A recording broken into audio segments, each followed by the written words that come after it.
নমস্কার বন্ধুরা, আমি অরিন্দম চলে আসলাম আজকে এই মুহূর্তে বিরাট একটা আপডেট নিয়ে। 26,000 শিক্ষকের চাকরি বাতিল নিয়ে কিন্তু বিরাট একটা গুরুত্বপূর্ণ আপডেট উঠে আসলো।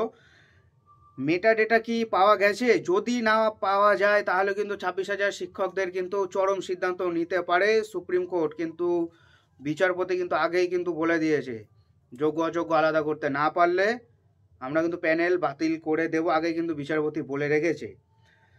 সো বিরাট একটা আপডেট আছে, ভিডিওটা কন্টিনিউ করুন।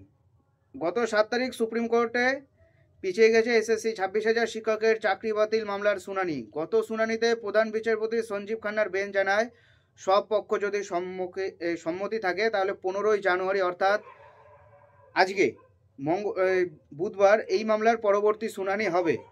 গত শুনানিতে এই মামলার রিপোর্ট জমা দেওয়ার নির্দেশ দেওয়া হয় সিবিআইকে।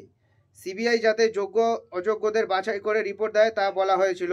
প্রসঙ্গত, এই মামলার আগের শুনানিতে সুপ্রিম কোর্টে কড়া প্রশ্নের মুখে পড়ে রাজ্য সরকার এবং এসএসসি।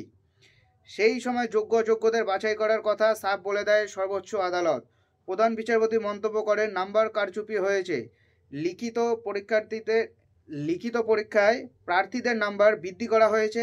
রাজ্যের আইনজীবীর কাছে বিচারপতির প্রশ্ন ছিল, যোগ্য অযোগ্য চাকরি প্রার্থী বাছাই করতে রাজ্যের সম্মতি রয়েছে কি? রাজ্যের আইনজীবী সমর্থন জানিয়ে বলেন, তদন্তকারী সংস্থা সিবিআই এ বিষয়ে আলাদা আলাদা তথ্য দিয়েছে। স্কুল সার্ভিস কমিশনের আইনজীবী আদালতে বলেন, নিয়োগ তালিকায় থাকা যোগ্য অযোগ্য চাকরি প্রাপকদের বাছাই করা কি সম্ভব? প্রধান বিচারপতি সাফ বলেন, যোগ্য অযোগ্য বা যদি বাছাই করা না যায় তাহলে পুরো প্যানেলটাই আমরা বাতিল করে দেব। যোগ্য অযোগ্য চাকরিদের বাছাই করতে গেলে মেটা ডেটা খুঁজে বের করার কথা বলেন খোদ প্রধান বিচারপতি। চিফ জাস্টিস বলেন, মেটা ডেটা খুঁজে বার করা না গেলে যোগ্য অযোগ্য তালিকায় বাছাই করতে পারবো না। কমিশন মিরর ইমেজ রাখেনি, আসল কপি নেই, স্ক্যান কপি রয়েছে যার সঙ্গে এসএসসির বানানো নম্বরেরও কোনো মিল নেই। পাশাপাশি স্ক্যান কপি অনিয়ম করা হয়েছে, মন্তব্য করেন প্রধান বিচারপতি।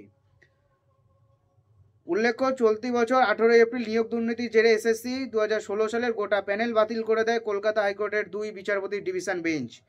আদালত এই রায় নিয়ে তোলপাড় শুরু করে দেয় এবং উচ্চ আদালতের রায়ে এক ধাক্কায় প্রায় 26,000 জনের কিন্তু চাকরি কিন্তু চলে যায়।